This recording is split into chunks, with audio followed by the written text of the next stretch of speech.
online to the first of ACA's series of webinars. This one is titled Rainwater Harvesting and Greywater. For those of you who don't know, the Alternative Technology Association, we're a 30-year-old not-for-profit with 6,000 members around Australia who provide information about sustainable living for households and for communities.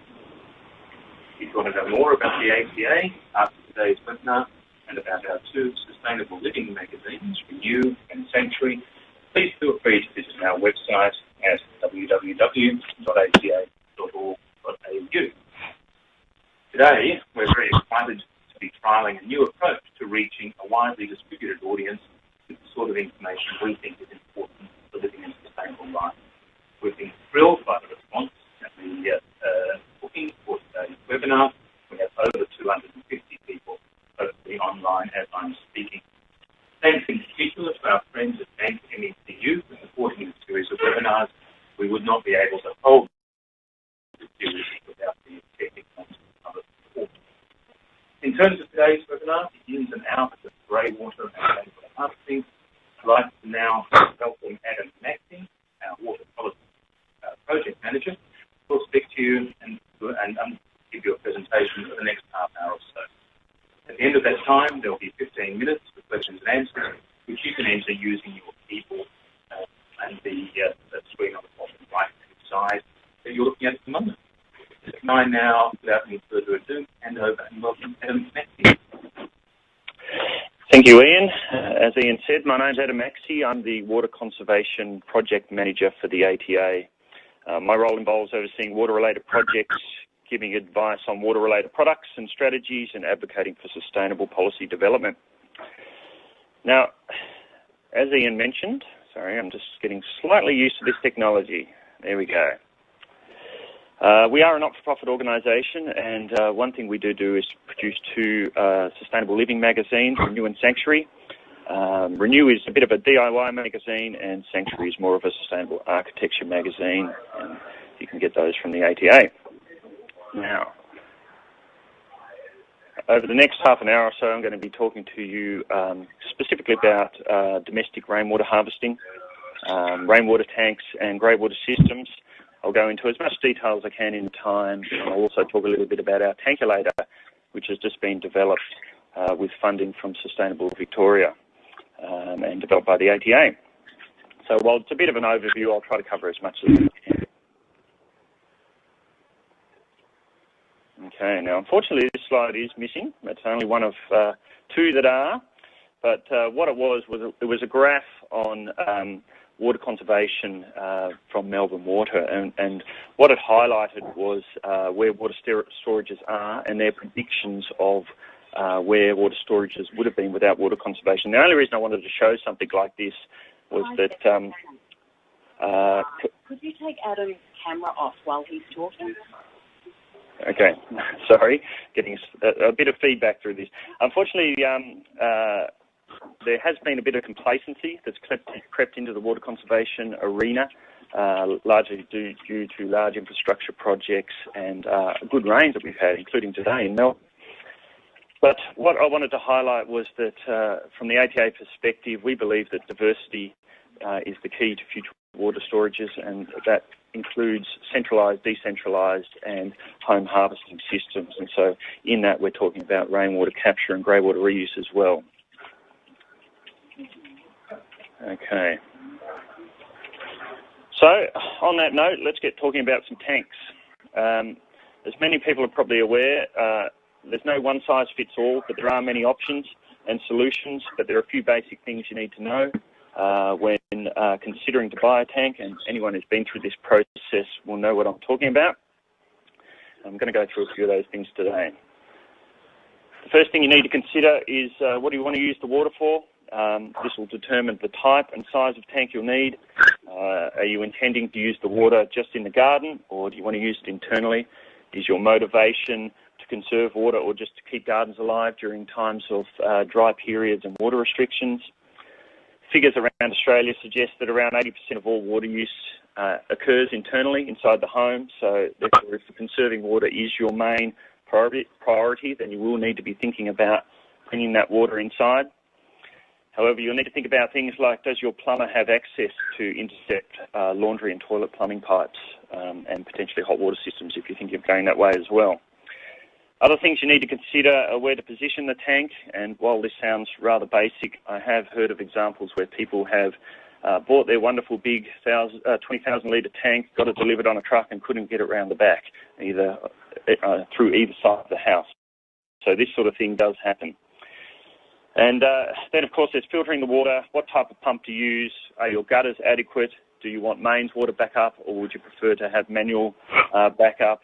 And, of course, what type of tank you're intending to use. Now, generally speaking, poly tanks and steel tanks are the most common. Steel tanks tend to last longer.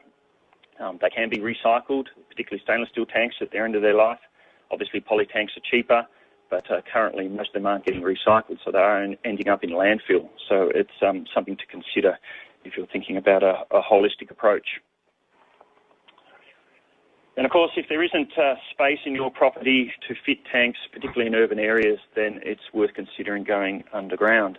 And while this does increase the cost, generally speaking, when you're thinking about either slimline tanks going underground, bladder tanks, anything other really than round rainwater tanks, you are looking at around $1 a litre to get those things installed once plumbing's included. So yes, it does get rather expensive, but in today's real estate markets, particularly in urban areas, it may be worth considering not using your valuable real estate and going underground. Sorry, I keep pressing the wrong button.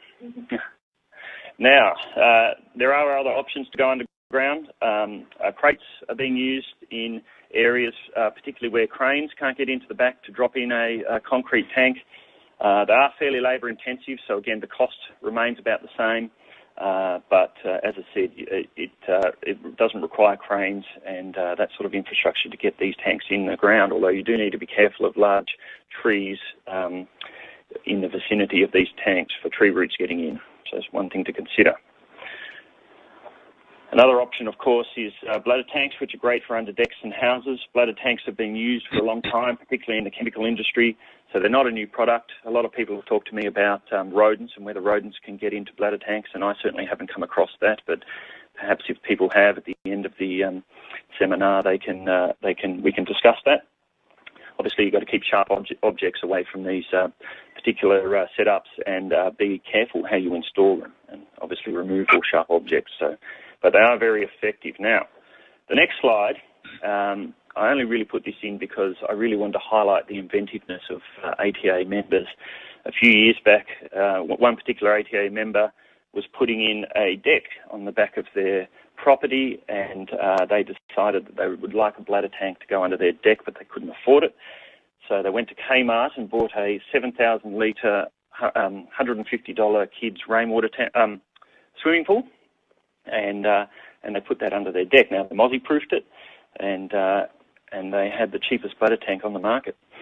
Now, I'm not suggesting that people necessarily should go out and do this, and there's another view of it under the deck, but it does highlight that our ATA members are rather inventive. Now, this one is missing. Well, okay. Now, the reason I had this slide up, it was a picture of a rainhead.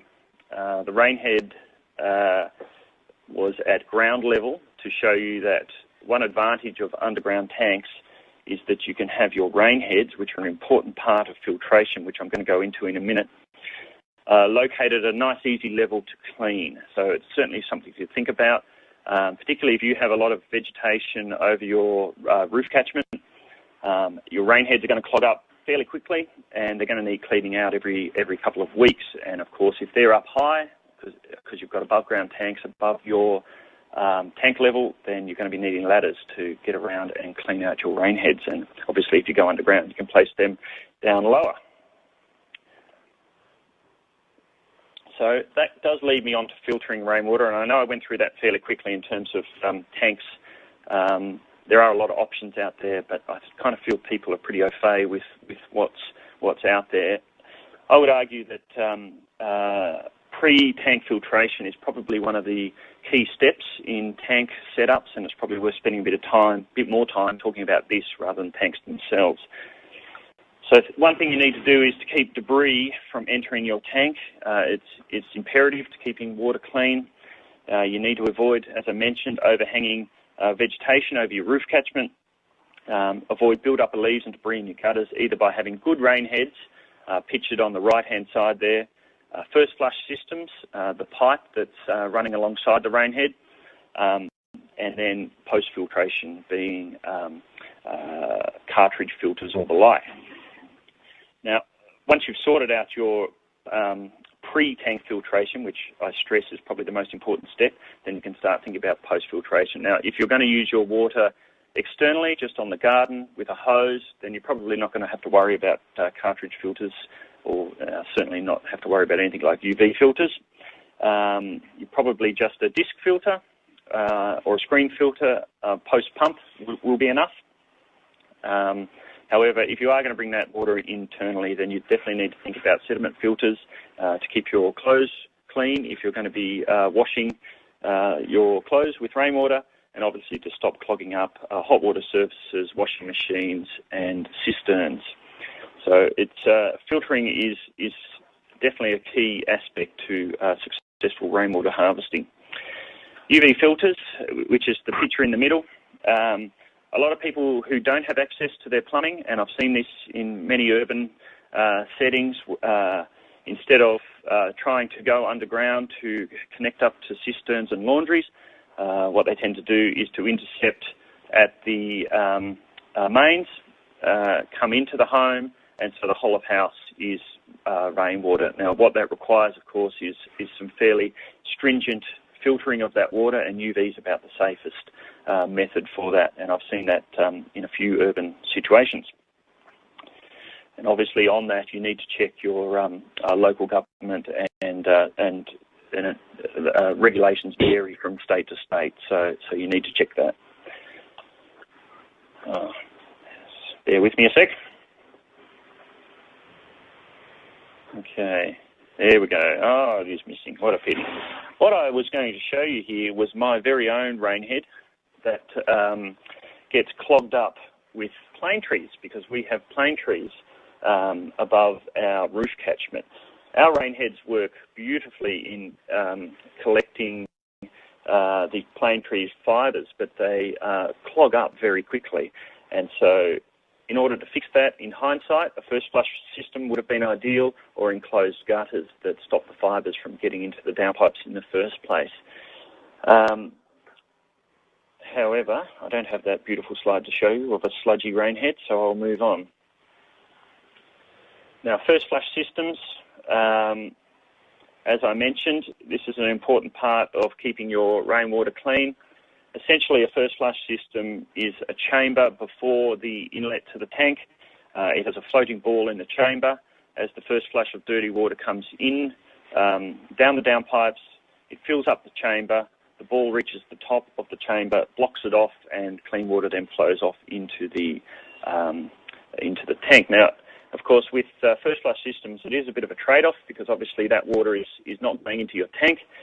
And in areas such as Melbourne, where, certainly for my example, where every drop of water is imperative, I tended not to go for a first flush system, because I wanted all the water I could to get into my tank, because I was bringing it in internally. But in hindsight, given the plane tree problems I have, perhaps it would have been the better way to go. Now, that water in the chamber does slow release, and you can slow release that to the garden if you don't want to waste it. And I've also seen people put pot plants underneath their first flush systems. I mentioned a few moments ago about gutter guards and enclosed gutters. They are very effective in keeping debris out of your gutters. However, there is a slight trade-off. In areas with heavy downpour, sometimes the rain can't get into the gutters quick enough, and so there is spillage over the edge of the gutters. And so in those situations, you need to consider whether perhaps a first flush system is a better way to go, and not having enclosed gutters. But in areas such as Melbourne, for instance, where rain doesn't tend to be as heavy, and it tends to be a bit more sporadic, potentially gutter guards are a good idea, particularly in closed gutters. Now, mosquito and leaf guards. Again, another imperative element to successful rainwater harvesting is make sure mozzies don't get into your tank, and making sure mozzies don't get into your pipe work, particularly if you do have a wet system, which I'll touch on in a minute. Even if you don't have a wet system, which is essentially water permanently in the pipes, sometimes in bends of pipes there can be little pools of water that sit there, and perfect breeding ground for mozzies. Now, it's really easy to fix. Mozzie flaps can be fitted to all open pipes, and simply they will open up when there's heavy downpours, so it doesn't need to get pushed out of the screens, but obviously in low rainfall it will just come out the holes in the screens. Very easy solution. Okay, I was going to show you my rather fancy manual mains water setup, but it's not there, so I'll just discuss it. My particular setup is an underground tank. It has an automatic pump switch, which you can see the text there for, but not the actual pump controller itself. I have a cartridge filter because the water's coming internally. I don't use any water externally. I use Greywater externally. I have, obviously, check valves are important. One-way check valves are basically water can only travel one way, and what that does is stops mains water mixing with your tank and tank water mixing with the mains, essentially, so it won't let the water flow back the other way. If you are going to have a manual switchover, then a good tank level gauge is really important, and there are some good ones and some bad ones on the market, and generally speaking, you get what you pay for. Obviously, there's obviously also automatic switchover too for people who, unlike me, don't like going out there and playing with their tank every day. Okay, now I'll get on to pumps. Most tanks will obviously need a pump, particularly if you are using that water inside. Now, there's been a lot of talk lately about centralised water storage infrastructure versus a rollout of pumps and the energy used for pumps potentially being more. I've had a look around. I found one clever little study online where an average pump was tested over a 12-day period. It used on average 0.23 kilowatt hours of energy a day. That was then timed by 6,000 households, and excuse me for being Melbourne-centric, because we are in Melbourne, for those people interstate listening. So that was timed by 6,000 households, roughly Melbourne's capacity, which equaled around 140 megawatt hours per day. Now, Melbourne's desalination plant is estimated to run at around 2,160 megawatt hours a day, which obviously doesn't compare. So while this was a basic study, I would like to see some more research put into this area, because from what we can tell, it really doesn't compare to even a rollout statewide of tanks and with rainwater pumps. And we'll talk about pressure tanks just briefly. Now, basically, sizing pumps is very complicated, and to be honest, it does my head in a bit trying to do the calculations. So what I have done is gone off to the ATA forum, because there is some fantastic discussion on the forum on pumps and sizing pumps. So rather than me trying to go into it here, I suggest you go off to the ATA forum and have a look at that, because there's some very cluey ATA members who have some real insight into this area. However, I will say pressure tanks are worth considering. Obviously, pumps will switch on every time you turn on the tap, and to reduce pump cycling, a pressure tank simply holds a volume of water under pressure, and for all those small uses of water, such as pressing the toilet, then the pump's not being turned on unnecessarily. So it saves energy, it saves wear and tear on the pump, and obviously when pumps are turned on, there's a spike in energy use before it levels out, and so a pressure tank kind of avoids unnecessary pump cycling. So definitely worth considering. And as I found on the website, most people have said go as big as you can and go as much as you can afford. So that was the sound advice. Now, I mentioned a moment ago about wet systems, and I did want to display this because people have rung me up and said, I really want to put in a rainwater tank, but I can't get tanks anywhere near my downpipes. But obviously that is not necessary. A wet system simply means that the pipe work is going underground or along a back fence or similar, and it is, as long as your tank is lower than the level of the downpipes, then the water will fill up, and when it reaches the top of the tank, it will overflow.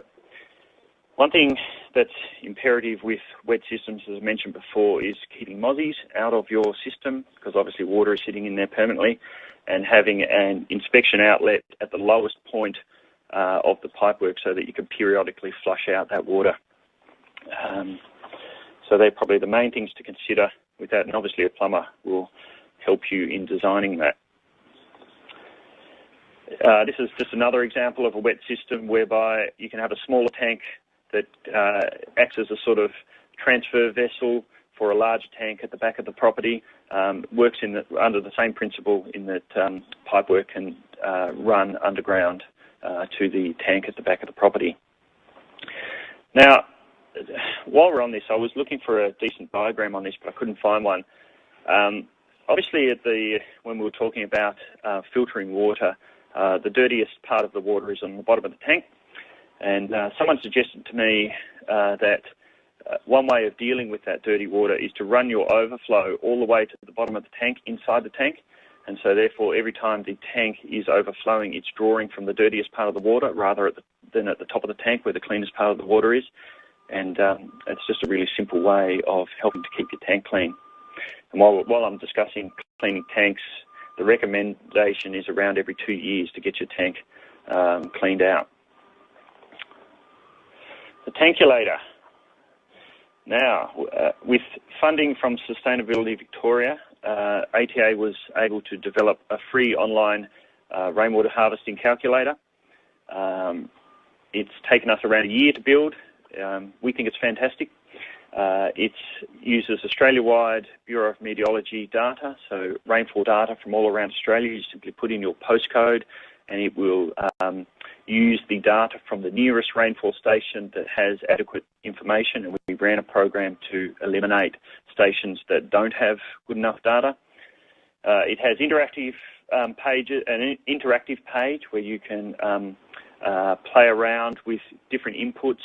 You can choose, 1 to 3 to 5 years worth of data, and it also has information pages. And it's online at the moment. It's been online since the first week of October. I'll just quickly show you what the graph pages look like. As I mentioned, it gives you data on your water use, how many days you're likely to be overflowing, how much water you are using. It gives you advice based on the data that was inputted. As I mentioned, you can choose your plumbing connections, whether you want to plumb whole of house or just particular parts in the home, for example, laundry or bathroom. And obviously you can choose different tank sizes, and the interactive page will obviously change as you do that. Now, instead of me going into this in detail, the website is there, www.tankulator.org.au, and I suggest that people go and have a play at the end of this seminar, rather than doing it now, and I'd be interested to know what people thought. Now, that sums up the rainwater overview, and it was just a bit of an overview, and obviously we can have a bit more discussion at the end of this seminar on specific issues. But I do want to touch on greywater because, as I mentioned, for my own situation, I don't use any rainwater externally. I have a greywater setup, and a lot of people are realising that the majority of their water use is internal. So the good water that they capture, being rainwater, is best used inside, and greywater is a good way of watering your garden during dry periods. Now, I feel like greywater's been discussed a lot over the last few years, so I don't want to go into all the do's and don'ts. They're pretty basic. You can't store water for more than 24 hours. subsurface irrigation is the way to go, and obviously try to avoid contact are the main things. Now, obviously, regulations vary from municipality to municipality and from state to state, so you'll need to check with your local authorities as to what you can and can't do with greywater. And again, I apologise if I'm being slightly Victorian-centric. For those people who haven't seen this website, it's a fantastic website with lots of information on greywater reuse. It's lampaxlabs.com.au, and Robert Patterson is a soil scientist, and he did a study on laundry products that are available on the supermarket shelf, and he simply rated them for sodium and phosphorus content. So you can go there, look at these graphs, and decide which one you want to use if you're intending to use greywater. And I'm particularly talking about untreated greywater in this instance, because that's where the majority of the issues lie. Put simply, what you put into greywater is what you're going to be putting out onto your garden. So obviously, sodium damages soil structures, and that's the thing you really need to keep out of your greywater system. There's a bit of debate about phosphorus and whether increases in phosphorus are damaging to even native plants, and I know Rob Patterson has some views on that, and you can go to his website and have a look at that. But generally speaking, the levels of phosphorus in most laundry products aren't enough to damage the majority of plants, except for Banksias, I've been told. But anyway, as I said, there's lots of information on this out there. We'll move on.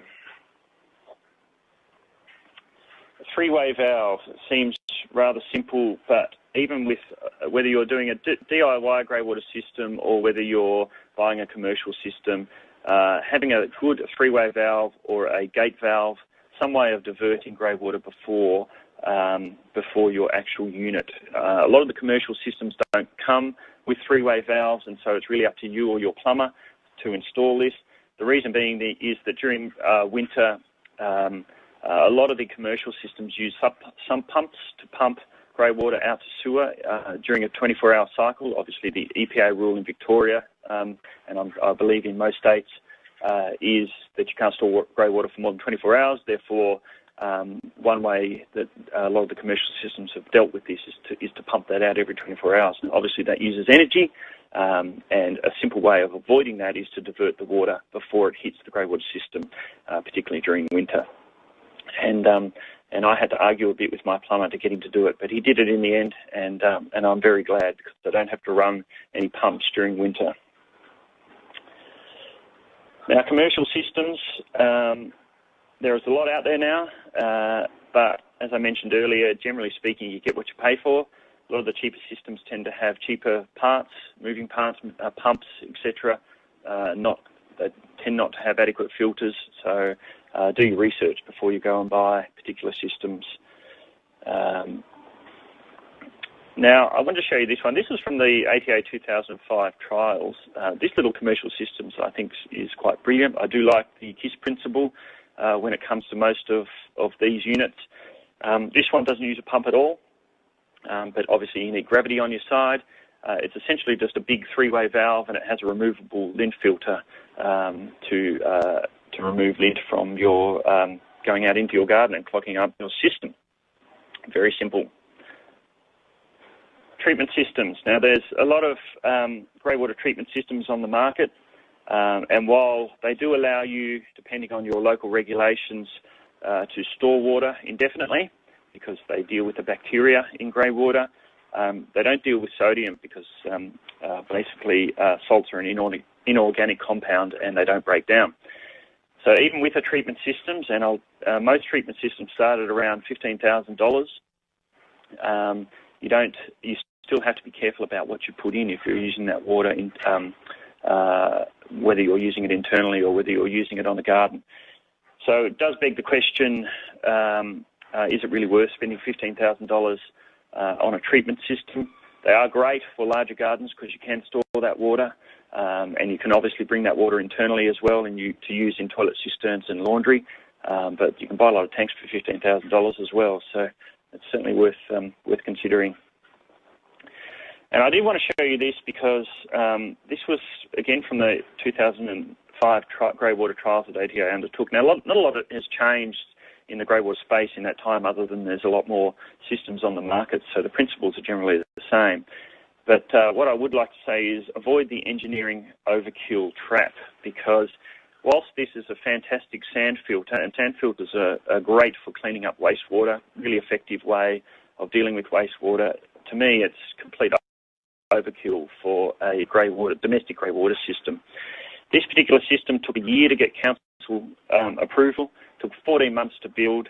It required alarm systems in case the system failed, and as you can see, there's a lot of happy plumbers standing on site making quite a lot of money.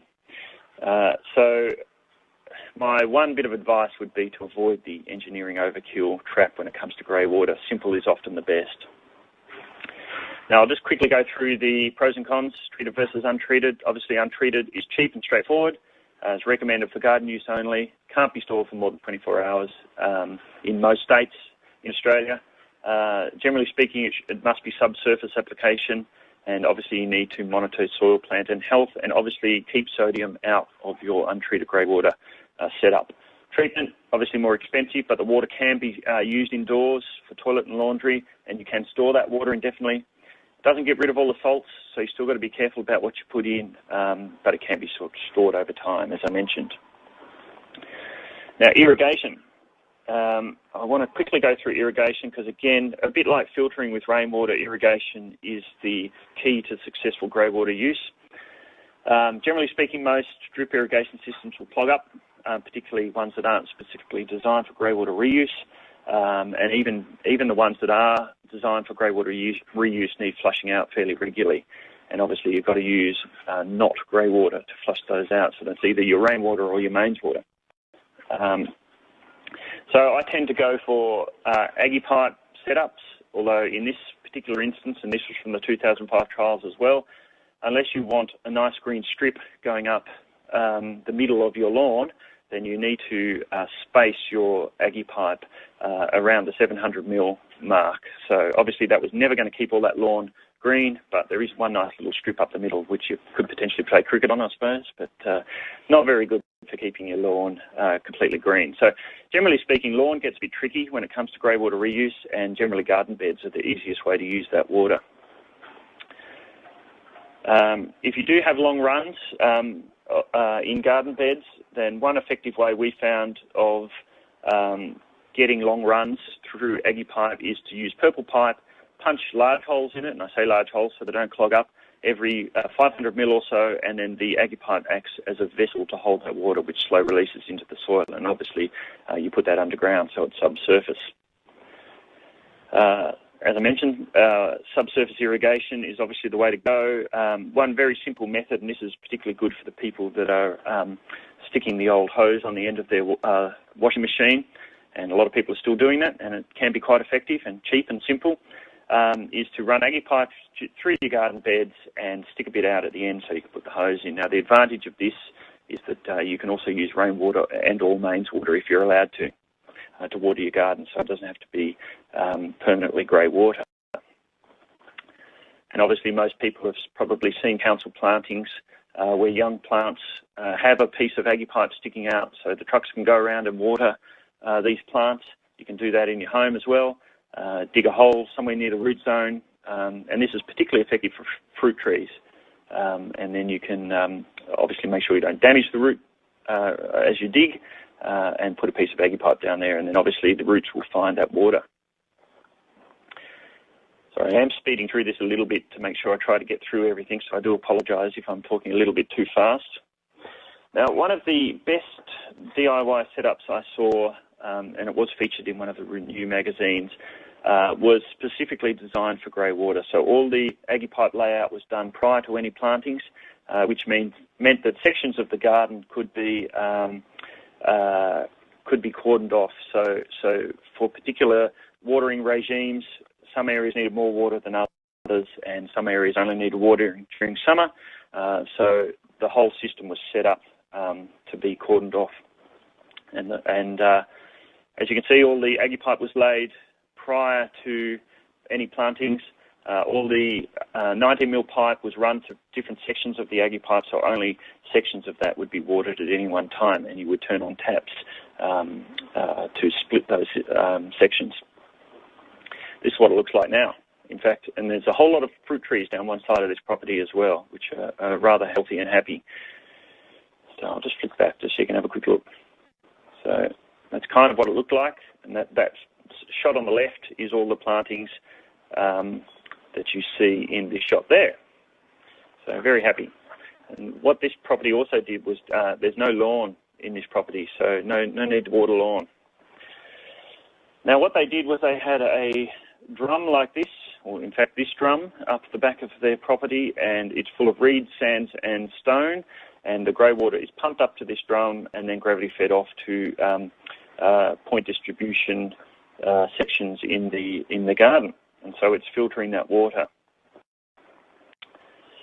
Okay, I was going to show you another splitter section, but that's not there as well. So really all I wanted to show you was how to section off sections of the garden. So when you're coming from the Greywater system. But anyway, we'll move on. All right, mulch basins. These are one of my favourite ways of watering, particularly larger trees and fruit trees. The simple principle is that you have open pipes coming in underneath into a hole that is dug, usually a donut-shaped hole around the base of a tree, which is filled with mulch, and the pipes come into that area of mulch, so it's subsurface. The water disperses in there, the mulch soaks up that water and then slow releases it, and it also acts to filter that water very well. One good advantage with this particular setup is that you don't need to worry about filtering the water, because essentially lint and hair is compost. It will decompose in the mulch, so you don't need to worry about that. So there's no clogging up of systems. Now this is one system I saw which uses the Mulch Basin principle. This is what it looks like with the open-ended pipe coming into a hole that was dug around the base of trees. Obviously the rocks were there to stabilise that hole. And obviously the mulch has been dug out to show you, and that's what it looks like with the mulch on top. And this is what it looks. This is what these very healthy and happy fruit trees look like as well. Now I've been given the wind-up signal, so I will wind it up, and I'll just do a quick flick through. I'm nearly there actually. So signs of grey water impact. Iron deficiency looks like yellow leaves with grey veins, and salt damage looks like green leaves with browning of the edges. Great resource, Christmas coming up. Water not down the drain has everything you need to know about grey water reuse and rainwater and stormwater reuse. And that's it for me. So I think we're going to head on to questions. Thank you very, very much, Adam. That's been fascinating. Now you can see Adam on your screen, and I think you can probably now also see me on your screen. We've had a couple of emails or messages come through already. One is a very interesting comment from the University of Queensland, Eric Peterson, in regards to some work they're doing on commercial and industrial case studies, asking if we'd like to talk to them about doing some work together, which we'll certainly pursue, Eric, offline a bit later today. But now is the time for people who have questions or comments on what Adam had to say to send them in. I think we're still waiting for some questions.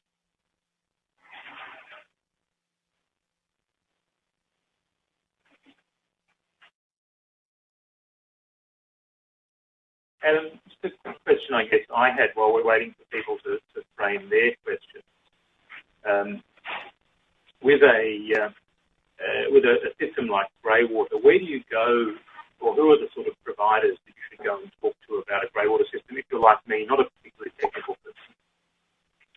Well, other than myself, at the ATA, and we've done quite a lot of research on greywater reuse. As I mentioned, Robert Patterson from landfaxlabs.com.au. There's a lot of information on that website. Obviously, you need to go to your state government authorities, and there's a lot of information there as well on what you can and can't do. But certainly, we've got a lot of information on greywater, and there's lots of articles in Renew, obviously, as well. That wasn't actually a Dorothy Dixon. Thanks for answering it. I couldn't help it.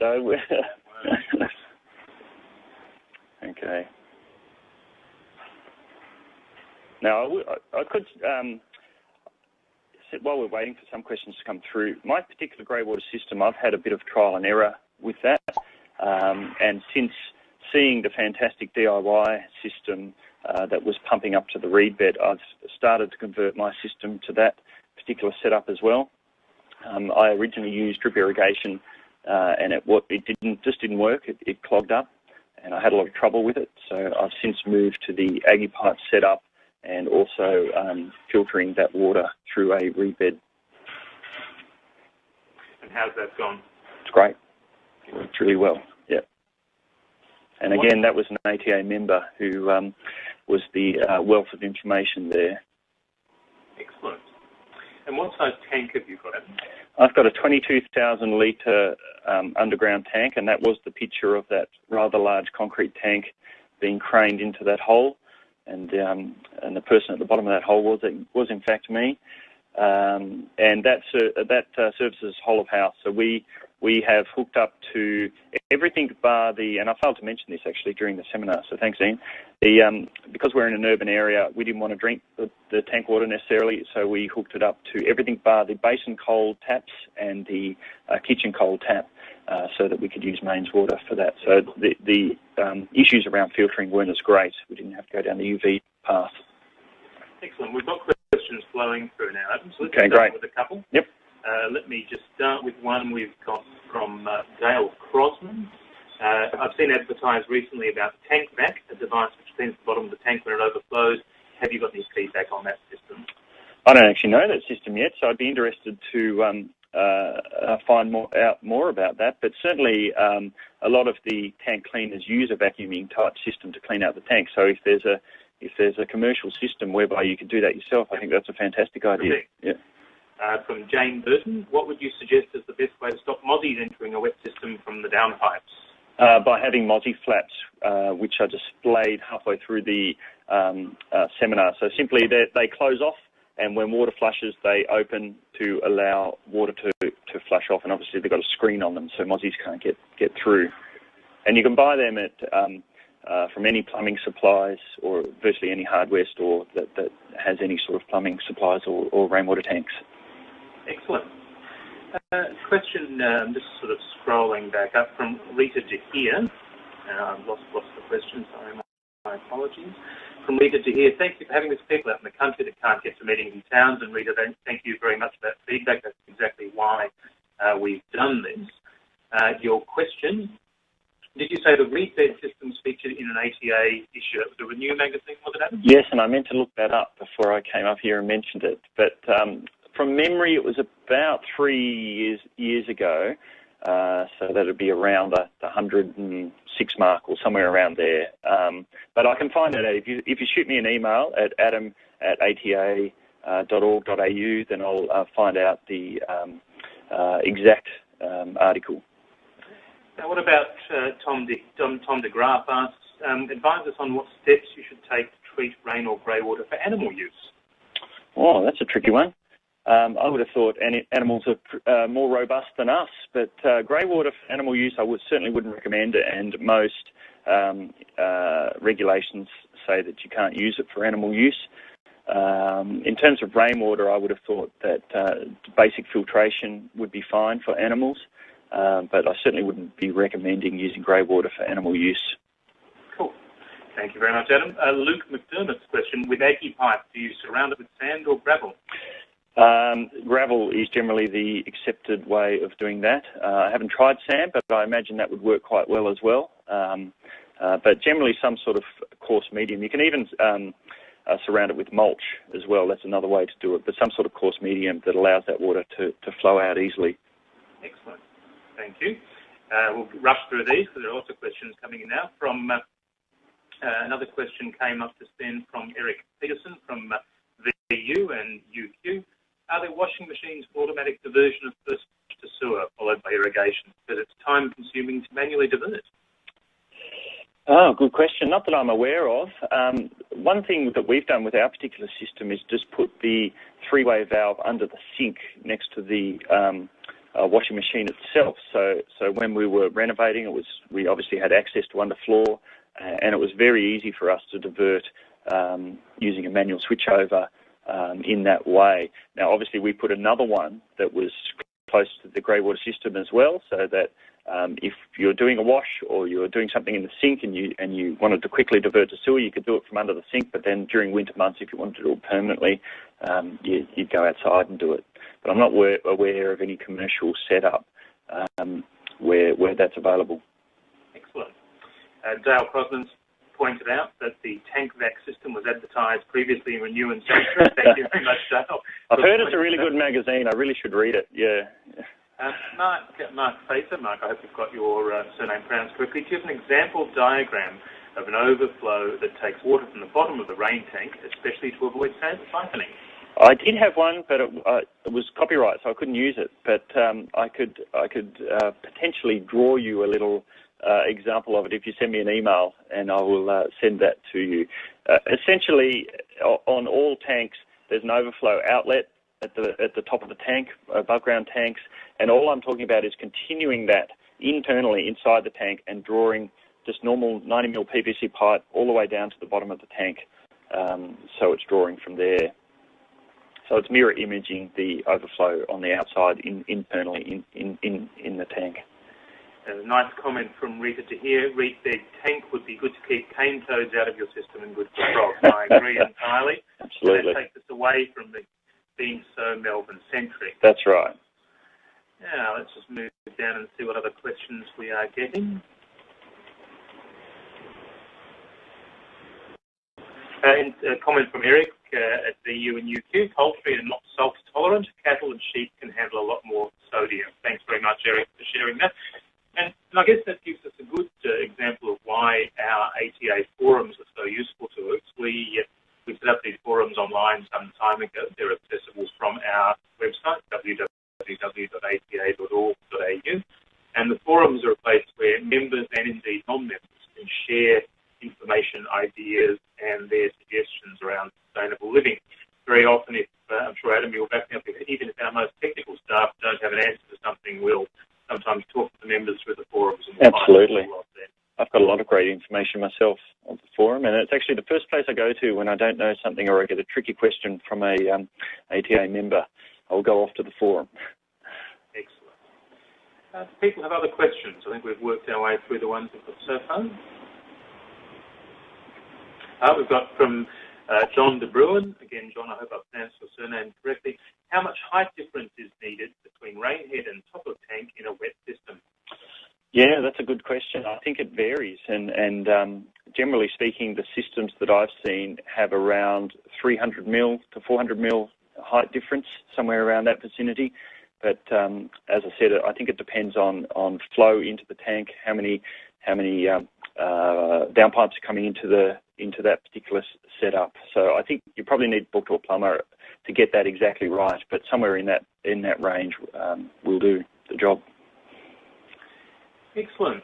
Well, I think that's about the point where we might wrap up today's webinar. We've certainly enjoyed it. It was our first experiment in this space, and a new way of talking to a wider audience, and we can reach often in seminars and in person. So I trust people will forgive the minor technical glitches that we've experienced. Can I note first, this webinar will be available on the ATA's website straight after we complete, and everyone who registers for the webinar will receive a link to that via an email. You'll also get an email which gives you a feedback form asking for your advice on how we can improve your experience of webinars like this one. And if you fill in that feedback form, you will get a chance to win a copy of Stuart Maguire's excellent book, Water Not Down the Drain, that Adam featured in this presentation. So can I guess, firstly, thank everyone who joined us today. Thanks everyone for the interest you've shown in today's webinar. Thank you very much, Adam, for the presentation, for your hard work. Just as I'm speaking, by the way, and wrapping up, John De Bruin's asked if we can see the Mulch Basin idea again, please. Maybe we can flip back to that. And we'll do more of these at the ATA over time, and I hope you join us in enjoying them. And thank you once again very much to our friends at Bank MECU for the support for today's event. So Thanks very much to everyone else and the other ATA staff, Donna Luckman and Fiona Negrin, who have been involved in running today for a very entertaining seminar. Thank you all very, very much. No worries. Thank you, Ian. And just quickly, John, if you go to that website there, www.oasisdesign.net, there is lots and lots of information on mulch basins, and that's where that image was sourced from. So thank you very much. Thank you, Ian.